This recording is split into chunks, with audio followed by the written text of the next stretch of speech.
The Joy of Motherhood by Buchi Emecheta. Chapter 15. The soldier father. The news that Adaku had abdicated her responsibility and become a public woman spread throughout Lagos like wildfire. Abuser men gloried in the unfaithfulness of women. Leave them for 10 minutes, they turn into something else. Many people put the blame on Lagos itself. They said it was a fast town which could corrupt the most innocent of girls. Women shuddered at such a horrible eventuality. They came to Nuigo to hear the last detail of it. Most were surprised when she said that there had been no quarrel, that Adaku had simply decided to leave. "Do you know," stated one of these abuser women visitors, "I could understand you leaving Naif and leaving all his children to him, but not Adaku. Her God really blessed her in this town. I don't see what else she wants." Nuigo agreed with them, but in her heart she still wondered whether there was anything she could do. The longer she left it, the more impossible it would become. She made attempts to warn Adaku of what people were saying, but her efforts failed. The last time she had seen her at her market stall, she had once more pleaded with her, though even as she did she knew it was a hopeless venture. On that very day Adaku was living up to the meaning of her name, the daughter of wealth. She told Nuigo that she was giving up selling beans and peppers. She was buying a larger stall on which she would have a barter material for lappers. She smiled to see the wonder and surprise on Nuigo's face. She would have passed on her former stall to Nuigo, she said, but she was leasing it to someone who would pay her yearly. "That will take care of my rent, at least," she finished, laughing. "You mean you won't have to depend on men friends to do anything for you?" "No," she replied. "I want to be a dignified single woman. I shall work to educate my daughters, though I shall not do so without male companionship." She laughed again. "They do have their uses." Nuigo noticed that Adaku was better dressed. Not that she wore anything new, but she put on her good clothes even on ordinary market days. She laughed a lot now. Nuigo had never known her to have such a sense of humor. Adaku said she had a separate room of her own, much bigger than the one they had all shared before. Nuigo was curious to see it, and only an exertion of will stopped her from saying, "I'd like to come and visit your new home. What would people say?" After that she stopped going to Adaku in the market, but not before she had accepted all the edibles from Adaku's old stall. She bought the dry fish cheaply, and they were well fed for a month or so. Why should she deceive herself? The woman was better off as she was. She would only be socially snubbed. Nuigo said to herself, "I may not be snubbed, but can I keep it up? I have no money to buy food, let alone a barters in which to attend meetings and church." Nuigo had scraped and saved to pay the last 2-term school fees for Roshia and Adim, and she congratulated herself on having managed when people began saying that the war was over, that the enemy, whoever he was, had killed himself. That meant Naif would be back soon, she thought delightedly. She went to the post office by herself, not wanting to worry Mama Rabi, who by then had moved with her son into a bigger and grander apartment, and took out 3 of the £5 she had there. They said that interest of a whole £1 had been added, not that the money was any way worth what it had been when she had put it in years previously. Nevertheless she felt like someone who had inherited a fortune. She rushed to the market and bought a piece of real meat, so that she could cook a proper meal for herself and the children. Oshia was so overjoyed that he piled several spoonfuls of the rice into the empty tomato puree tins his mother had used making the stew, and took them to show magnanimously to his friends. It's like Christmas, he boasted to his schoolmates the next day. You see, we've won the war. My father and all the other soldiers have killed the enemy. Hydra's his name. It was true that the war was over, and talk was going round that those of the soldiers who were still alive would be coming back. It was not known when, and Nuigo had no way of knowing if Naif was alive. She only trusted her instinct. She was looking forward to Naif's return. The work of looking after his large family alone was beginning to wear her down. Recently she was often ill, whether with minor attacks of malaria or tiredness, which she knew was the result of lack of food. She had felt so certain her husband was alive and about to return that she had spent half her savings on food, clothing and school fees, and for the following 2 weeks she walked about with high hopes. Then she started to worry. Suppose Naif did not return before the boys' school fees were due again? She knew the Methodist Mission would be making their next demand in a week or 2, and she had been so much in arrears before that, because she had been late with the last quarter's payment. Oshia and Adim had to stay away for 2 whole weeks. She wished Naif would make an effort to write and tell them what was going on, though it was a futile wish. Although he had learned the rudiments of reading and writing from a fellow worker in Fan and Opo, he was not what one could call an educated man. No doubt many soldiers in the army were literate, and Naif in his unsureness would not think of asking his associate fighters to write for him. He would rather keep quiet and laugh it off, or play the guitar, which he could not do without for long. Other families Nuigo knew of heard from their menfolk from time to time, but nothing from Naif. It never occurred to him that his people might worry about him. He knew they could get along without him. After all, life was a gamble. One had to keep gambling right from the day one was born. He had signed the form for part of his income to go to Nuigo, and when he had come back on leave, that time he had made sure the money would not go to Daku in Lagos. Little did he know that the whole thing had become confused from that time. Nuigo was now in Lagos with the children but no money. Adaku, who he had been trying to punish, had left the family fold to strike out successfully on her own. Nuigo was left with dying hopes and demanding children. She called Oshia one morning, after watching him dress for school. It was one of those days when she felt like not pretending anymore. The boy was 10, almost 11. In Abuser he would have been initiated into manhood, had he not been a reliable helper for his young cousins on the farm in Abuser, joining them as he did in the afternoons after school.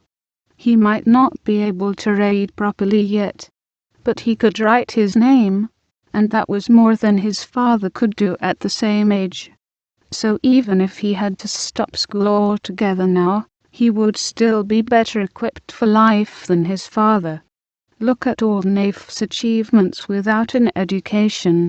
He had all these children, he was the only Olam son alive, and he was the one in charge of his brother's family and his own.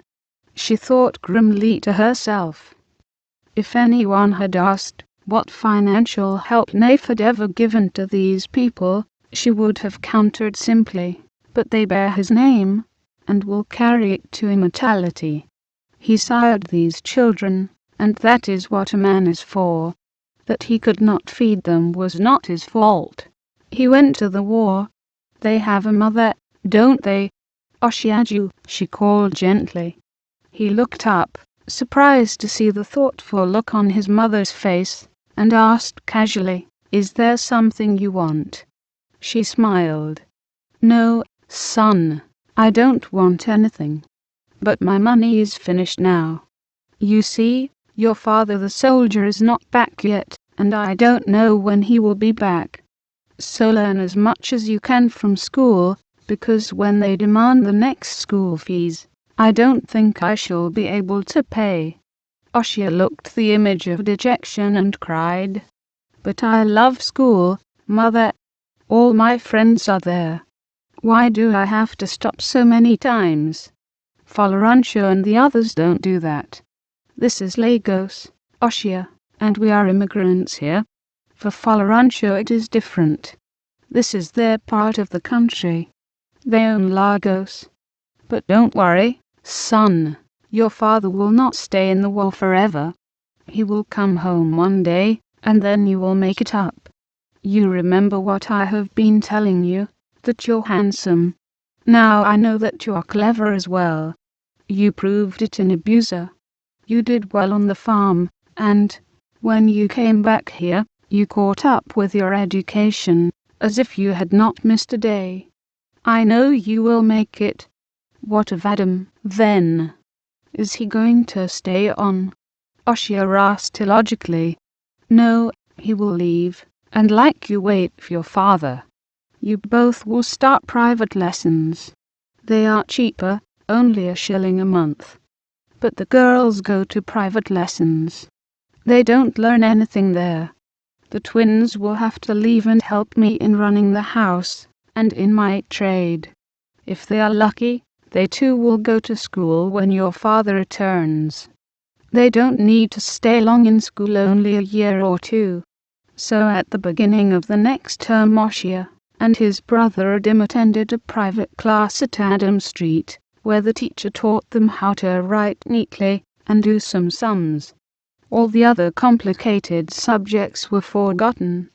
Oshia knew that the arrangement was nothing compared to a real school, but there was nothing he could do about it. He went about looking glum. Nuigo still sold firewood, Gary and other foodstuffs. Every morning neighbors could hear her calling, "Oshia, Adim, twins, wake up and let us go to the waterside." There she would buy the firewood for the day's sale and they would all carry it home. She normally left Namdio with a Yoitsukiri. As she looked at the children trooping in front of her with their little bundles of firewood, she used to say, "Thank you, my Kai, that they are healthy and strong. One day they will become people." At home after lunch, she would sit by her stall, and the twin girls will hawk the foodstuffs from street to street in search of buyers. Adim and Oshia would attend their private lessons. In the evening she would count her money, put aside her little profits, to go towards the food bill for the next day, and then go to sleep. The same pattern would repeat itself each day. Kahind, the quieter and deeper of the twins, took the breakfast bowls to wash one morning, and announced to her mother that the sun would be hot again. "What is so important about that?" Oshia said. "Well, you know Kahind. She is very quiet and observant. There must be a reason for saying that. Ayugu vegetables will all dry out, mother," came the voice of Kahind from outside. "I told you," Nuigo said to Oshia. They all ran out of their room. If their Yugu should all dry out, that would be a great calamity, because Nuigo did not buy vegetables. She grew her own, and Yugu with its large green leaves was a good standby. "We will have to sell some quickly before it goes yellow," Kahin suggested. "That will be a good idea. But you and your sister will have to water it during the day." "The boys can help too," grumbled Haywo, the other twin, known in the family as the moaner. "They have to go to their lesson, Haywo, and stop moaning. You are a girl, you know." "I know that, mother. You remind us all the time." Kahin just laughed, and went on washing her bowls. "Yes, some of them will have to be sold," Nuigo said, more to herself than to anyone else. Iyo Oitsukiri was passing by at the time and laughed. "You Ibos, is there nothing on this earth that you won't sell to make money? You would even sell your children, if it were possible." Quote, "Well, It is not possible, and I do not intend selling my children. But I wouldn't mind sending the girls somewhere to learn a trade, if I would be given some money for their services. Oh, you can't be that desperate, New Ego. They are only babies. But they are good hawkers, New Ego said, laughing. The money I'd get from them would help me in looking after others. Children sent away like that usually learn something, you know, good traders well. So they would be well equipped to look after themselves in later life. Oh, go away, New Ego. They learn enough of survival from you. They couldn't have a better teacher. Maybe your Oitsukiri was tight. New Ego thought as she went on patting her precious vegetables and talking to them, begging them not to dry up. She was so far gone in her musings that the call of "Mother, Mother" from Kehind had to be repeated several times before she turned her head. "What is it now, Kehind? Have you noticed a hotter sun?" The little girl ran up to her and waved a yellow envelope under her mother's nose before New Ego registered any reaction. She woke up and saw a postman mounting his rickety bicycle and steering it away from their compound. "Oh," she exclaimed, "that bicycle reminds me of Wakers's." Her mind was on the verge of reliving that day on the bridge, when Wakers had saved her life, but her little girl would not let her. "Mother, letter, mother." Quote, "Yes, letter." L'apostrophe, it might be from Naif. Yes, it could be. She had seen the type of envelope before. It was the same as the one that arrived 4 years before when he had first sent the money. Naif. Naif. Money. Now who was there to read it for her? Mama Abby had moved. She could not give it to any abuser person. They were too close. After close relatives had been used to seeing one poor, only the most mature ones among them would be able to stomach one being out of poverty. She ran impulsively to the front part of the house, to the landlord, Mr. Barber, who worked at the Raidman's secretariat. His family had been kind to her, in a distant, not too familiar neighborly way. Halfway there, she changed her mind. No. If it was a lot of money they would increase her rent, and wives would be jealous. It was better that she be patient, settle the children to their different tasks for the day, and then go in search of her old and reliable friend, Abby's mother. Not until almost lunchtime could she get away. She instructed Oshia to sit by the stall, and that made Tewo demand to know why he should be let off going to the waterside, while they had to sell their oranges. "Look, it's just for this afternoon," she assured her. "He will go tomorrow. We have enough wood for today anyway. I'll be back before lesson time." Tewo pouted. "The boys have the evening off for their stupid lessons, and they're let off from going to fetch the wood that we have to sell to feed us." Desperate, New Ego shouted at the wide-eyed children, "But you are girls. They are boys. You have to sell to put them in a good position in life, so that they will be able to look after the family. When your husbands are nasty to you, they will defend you." Husbands. Nasty. Quote, they started to giggle. When she arrived at Mama Abby's, she almost wailed to her, "I've got a letter." "Oh, Mama Abby, I think it's from the children's father." "I think so." Mama Abby was getting on in years, though she was still extremely elegant and well-dressed, and had a look of satisfaction about her which had not been there before. New Ego was surprised to see her surroundings. There were mirrors everywhere, and there was a separate bedroom, so she did not have to make do with one room as before. Her son Abby had really put his mother in wealth. New Ego bit her lip. Oh God, let some of her own children be like that. so that she would not suffer in old age as well as now. Mama Abby adjusted a pair of reading glasses on her nose, something she had never had to do before, and Nuigo's first impulse was to inquire whether her friend was going blind. She controlled the urge. It must be just another sign of affluence. Oh, it's a note from the army barracks in Yaba. They want to know if you are still at the above address or in Abusa. If you are still here, which you are, I think. Mama Abby was trying to be humorous, but she quickly went on when she saw that the woman in front of her was in no mood for jokes. If you are here, and if you are Nuigo Olam, they want you to come to the barracks to collect a package. Package? What package would Naif send us? From where was he when he wrote that? He didn't write it, replied Mama Abby. The office here did. It doesn't say where he is. They just want to know whether you are in Lagos, and if so they want you to go to the army barracks. You know where it is? It's not far. Fear gripped Nuigo.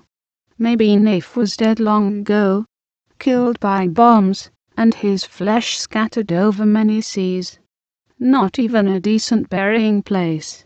Oh, Naif, what has befallen you? Aloud she asked.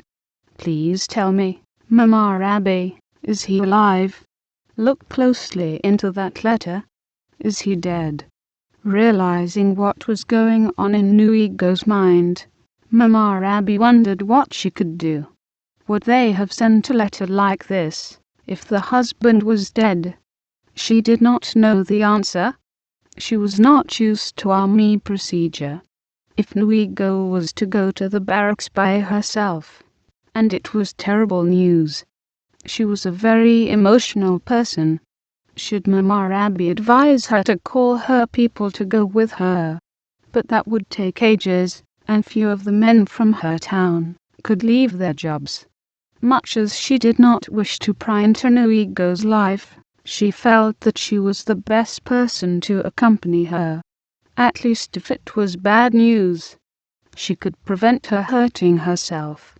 And if it was good news which she wanted to keep to herself, well, had she, Mama Abby, not known of her friend's first savings? Let us go together. Abby will not be back until 3 this afternoon.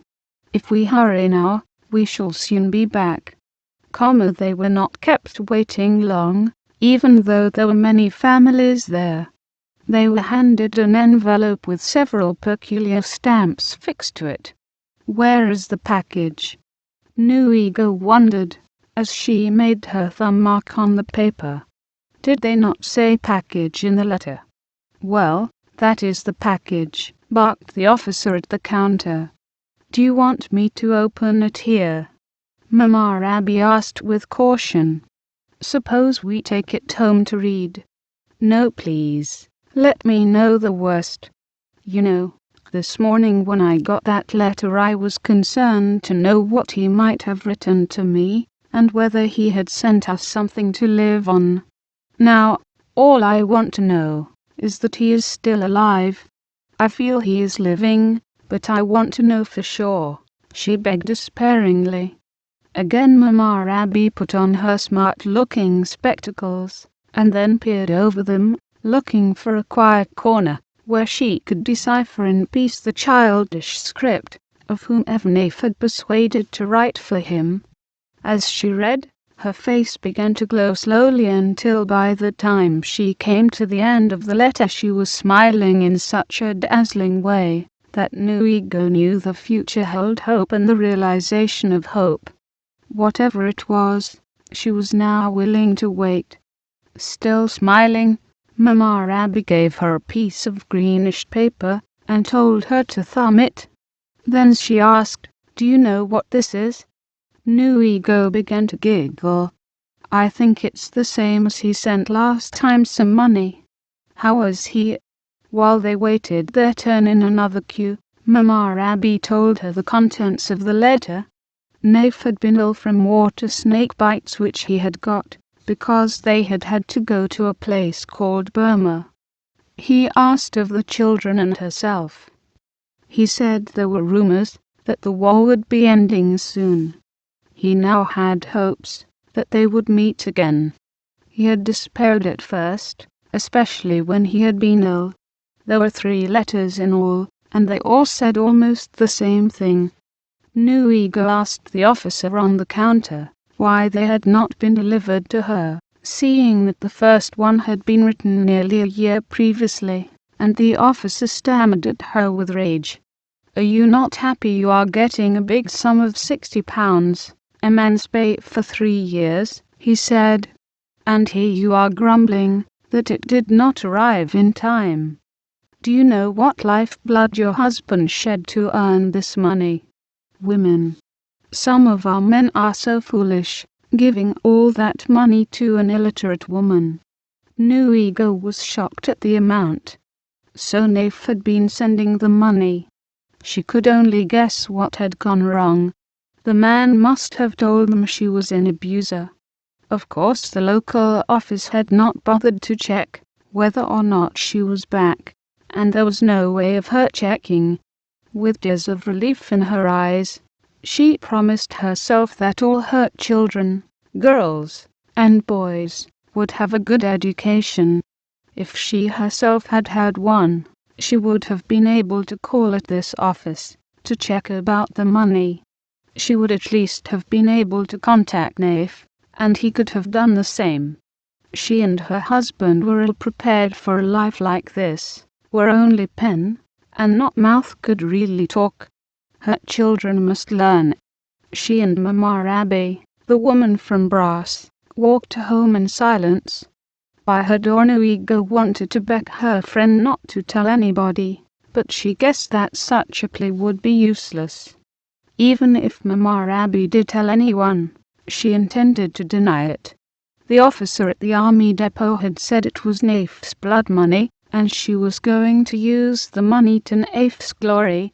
She thanked Mama Abby, and would have invited her in for a piece of cola nut had she not said she was rushing back to prepare food for Abby, who would soon be home. Nuigo had learned the hard way. She said nothing to the children. She knew that £6 or so belonged to the Oilem wife and abuser. She would send that. Meanwhile she would put £40 in the post office, and she was not going to wait till the next day to do it. Nervously, as if someone was coming to snatch the money away from her, she quickly made Gary for the children, and pushed them out to play, saying that she was tired. She had then counted out the required amount, told Oshia that he had to miss his lesson that day as she needed him to watch the kiosk. The next morning, the children were aghast when she told them that they were going back to school after so long an absence. The headmaster was reluctant to take them back at first, dubious that she would be able to pay as had happened before, but she told him not to worry. The children glowed with happiness and showed their gratitude by studying very hard at school.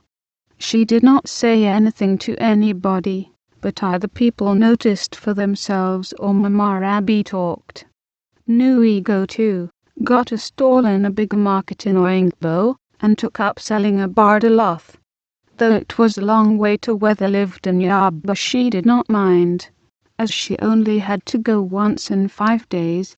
She still kept her wooden kiosk. She would need that as it gave her time to be with her family.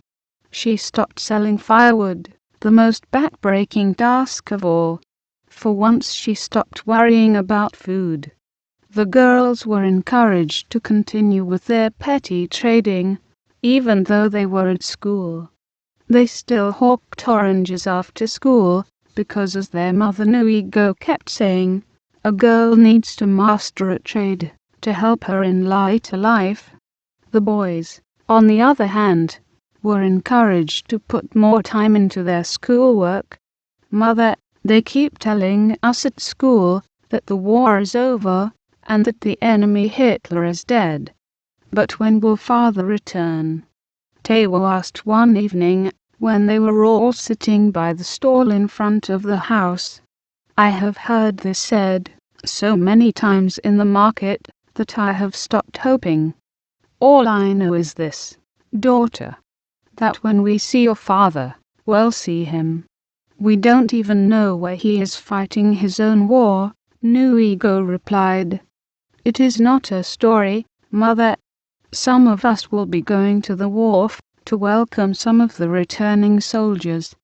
I hope they choose me to go with them, and I hope I see my father Ramo or see them. 11 will wave, and wave and wave, Oshir expanded.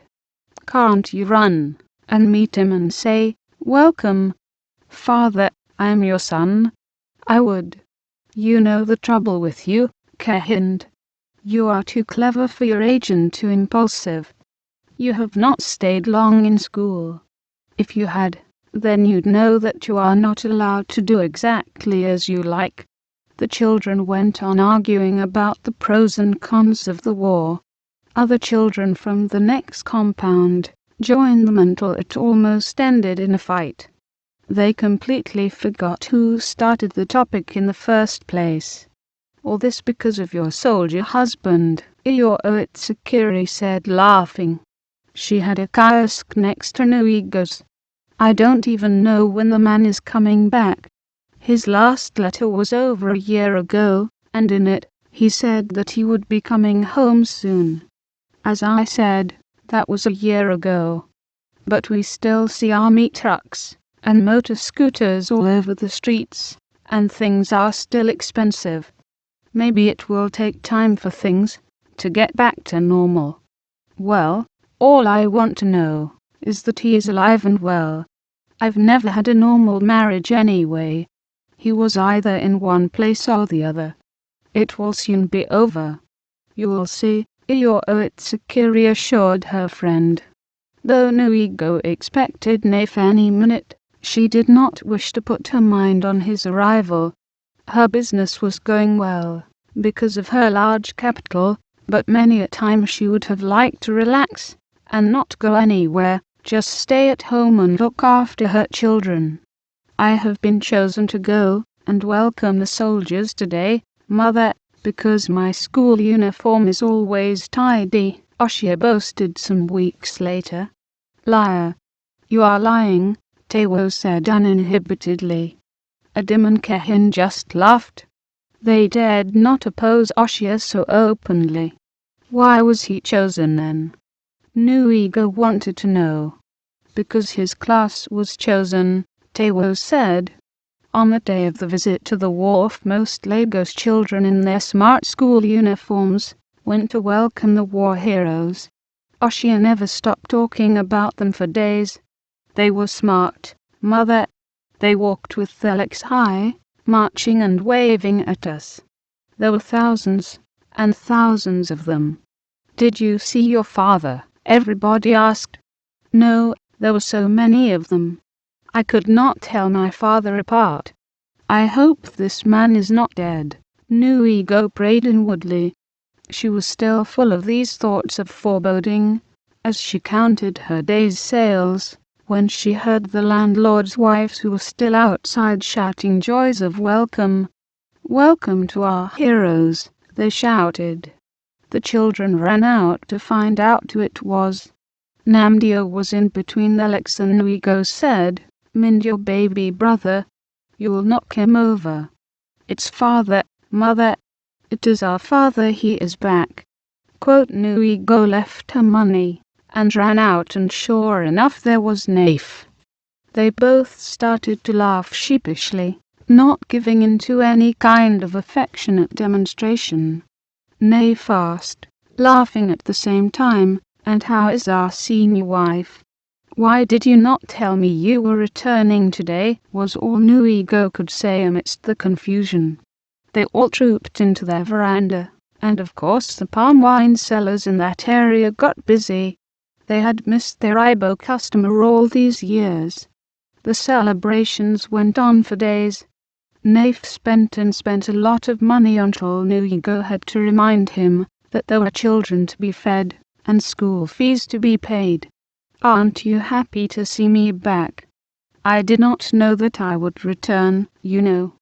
Can't you see that I have not been well? Look at my swollen feet. They got rotten in the swamp in Burma. Now you want to start your nagging. Let me be. Naif was ill.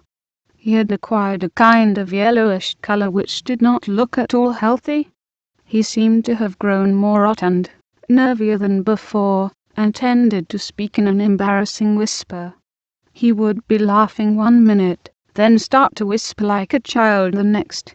There was one thing that did not change with Naif, and that was his lack of judgment. Now that he had money, it had to be spent. He was happy with his children, and very proud to hear about his family in Abuja. He dismissed Adaku as an evil woman, and declared, "After I have rested, I must go and see that nice woman Adanko in Abuja. She must be longing for a man. For a woman to be without a man for 5 years. My brother will never forgive me. I know she is yours by right, but she is happy as the senior wife of the family. Her children have grown into energetic farmers, you know. They won't welcome the idea of their mother having another husband," Nuigo warned. "I am not another man. I am her husband's brother." "You have not changed, Nuigo, the daughter of Agbadi." All the male visitors laughed while this was going on. Then Yubani shouted in joke, "My friend, Nuigo behaved very well during your absence, you know. She fought the war too here in your family. She would be a disgrace to her people if she had not behaved well." They all laughed again. Their apartment of one sleeping room and the veranda became a hive of activity, and the children for once knew the joy of a father. Even that, however, was short-lived. Naif maintained that it was his duty to go and see to his dead brother's wife and family. He had to go and thank Adanko, he said, for the help she had given Nuigo. But Nuigo was far from deceived at this explanation. She knew that Naif's pride was wounded when he found out that Adaku had left his house. From all the rumors people had been supplying him with, he knew that the young woman was doing very well without him. Nuigo suspected that he wanted to go home to make Adanko his wife in the normal traditional way. This woman belonged to him by right of inheritance, but that right had never been exercised. Now Naif wanted to stake his claim. Not even when Nuigo told him after some weeks that it looked as if she was expecting another baby was he deterred. "Are you now frightened of having a baby by yourself, my wife?" "Not frightened. It's only that the whole thing seems to be becoming more painful and dangerous as I grow older." "Don't worry. I shall be back before you have the child. I may be reinstated at the local workshop soon. Just imagine that. I'll be working inside the workshop, not outside on the grass anymore," he announced proudly. Like all war heroes of the time, Naif went home in style. Adanko, that very composed woman, was taken in, and before long she too became pregnant, with her last menopausal baby. To Naif's dismay she refused to come to Lagos with him. "I shall look after the family compound here. I don't want to go to that one room of yours," she declared, and her grown-up sons by her former husband supported her in this. "But I need someone to help Nui go there. She's finding things difficult now. She needs help," Naif argued. "You mean you need a new wife?" Adanko said.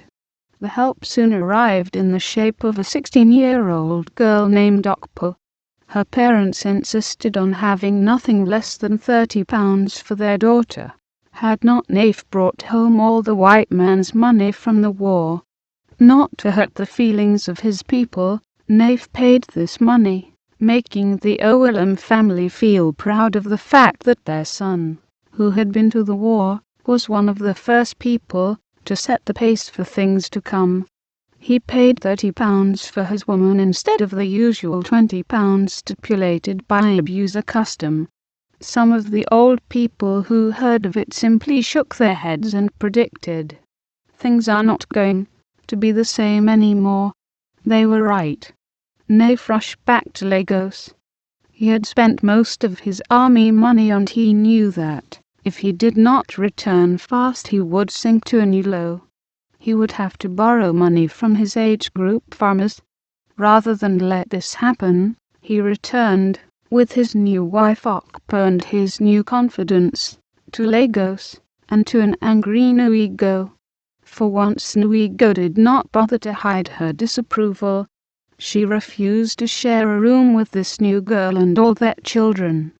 She had been to her medicine man, and to the hospital dispenser who helped her whenever she was pregnant, and they both agreed that it looked as if she was expecting another set of twins.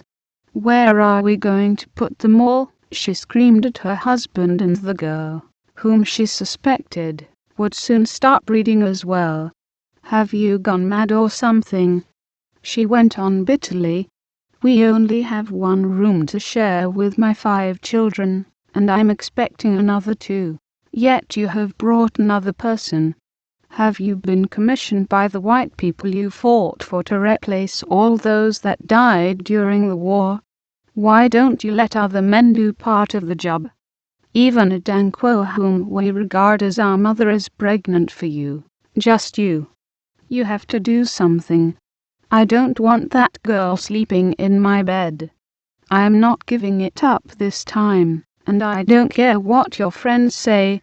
Naif sent for his friends to pacify his senior wife, but their old friend Wakasa affirmed that Nuigo was right, though she should give her husband time to look for other accommodation. "You know how things are now," he said to Nuigo in a pleading voice. "Before, you could find a room in less than a day. Nowadays, with these army people about, and with all the money they have, things have become very difficult. Remember that the girl is here to help you look after your children. Your children, remember. A few years ago, it seems like only yesterday, when I saw you on the Carter Bridge, you had no children to mind, let alone needing help to look after them. So Nuigo, daughter of Agbadi, you must thank our God Alyssa and your Kai for having blessed you. Your father would not be happy to see you behave this way." Nwakasa knew that this was a soft spot. Even in death, Nwakocha Ragbadi ruled his daughter. She belonged to both men, her father and her husband, and lastly to her sons. Yes, she would have to be careful if she did not want her sons' future wives to say, "But your mother was always jealous whenever her husband brought home a young wife." "All right," Naif cut in, "we will look for larger and cheaper accommodation." "Cheaper?" Nuigo's voice was still raised. "Is that because you have spent all your army money, the money you were busy making, while the children and I were busy suffering?" "Oh, Naif, you are a fool." Quote, "Of course there was no peace after that. Oshia came up with the idea that he was going to the grammar school called Hussey College, somewhere in Warri. Why did you not win a scholarship like other boys?" Nuigo demanded. "Only a few people win scholarships, and they have to be very clever." "Then why aren't you clever?" retorted Naif. "Maybe if I had a peaceful childhood, and not had to spend my young days selling paraffin and carrying firewood." "Shut up," shouted Nuigo. "So it's all my fault, is it?" Naif laughed and said, "You answer your father back, eh, son? Well, maybe if your mother was not so keen on getting money, maybe you would have won a scholarship. I had to go and fight. I did not choose to go, and whenever I could get a job, I always did so. So don't blame me. It was all so hopeless. that new ego simply broke down and gave into self-pity. Oshia, her son, blaming her as well. Of course to him his father was a hero. He was a soldier. He was a fighter. He brought money into the family. All the poor boy had ever seen of her was a nagging and worrying woman. Oh, God, please kill her with these babies she was carrying, rather than let the children she had hoped for so much pour sand into her eyes. She heard Naif talking like the noble father. Indeed you will go to Hussey. I will put all my money into your college education. As he said that, he brought out a little passbook, and, swinging it in the air, said boastfully, I have £100 left here. I didn't spend any of my money until I landed in Nigeria. This should pay for your college education. The other children will have to wait until you finished before their turn comes. Of course that clinched it. Oshia was the more proud of his father. And what could Nuigo say? If she went round making trouble about better accommodation, she knew what her children would say, she knew what people would say, she knew what the new girl who had heard everything would say. They would all say, is not the bulk of his money being spent on your first son Oshia? How many fathers are willing to make such sacrifices? Her love and duty for her children were like her chain of slavery. Still, she reasoned, children became people. They would one day grow, and maybe help their mother. Look at Abby, an only son. Look at Abby. With that thought she drifted into sleep that night, only to be wakened in the early hours by labor pains. Before morning, Nuigo had her second set of twins, which Naif delivered, as he sat on the upturned mortar which they had brought from the kitchen. Okpo was there to help with hot water, knives and things. Naif was not very pleased with the outcome. All this ballyhoo for 2 more girls. If one had to have twins, why girls, for Alyssa's sake. The arrival of her new twin daughters had a subduing effect upon Nuigo. She felt more inadequate than ever. Men all they were interested in were male babies, to keep their names going. But did not a woman have to bear the woman-child who would later bear the sons? God, when will you create a woman who will be fulfilled in herself, a full human being, not anybody's appendage? She prayed desperately. After all, I was born alone, and I shall die alone. What have I gained from all this? Yes, I have many children, but what do I have to feed them on? On my life. I have to work myself to the bone to look after them. I have to give them my all. And if I am lucky enough to die in peace, I even have to give them my soul. They will worship my dead spirit to provide for them. It will be hailed as a good spirit, so long as there are plenty of yams and children in the family. But if anything should go wrong, if a young wife does not conceive, or there is a famine, my dead spirit will be blamed. When will I be free? But even in her confusion she knew the answer. Never, not even in death. I'm a prisoner of my own flesh and blood. Is it such an enviable position? The men make it look as if we must aspire for children or die. That's why when I lost my first son I wanted to die, because I failed to live up to the standard expected of me by the males in my life, my father and my husband. Now I have to include my sons. But who made the law that we should not hope in our daughters? We women subscribe to that law more than anyone. Until we change all this, it is still a man's world, which women will always help to build. The 2 baby girls were given the names Abaya Jelly, meaning she who has come to enjoy wealth, and Malachi, meaning you do not know what tomorrow will bring.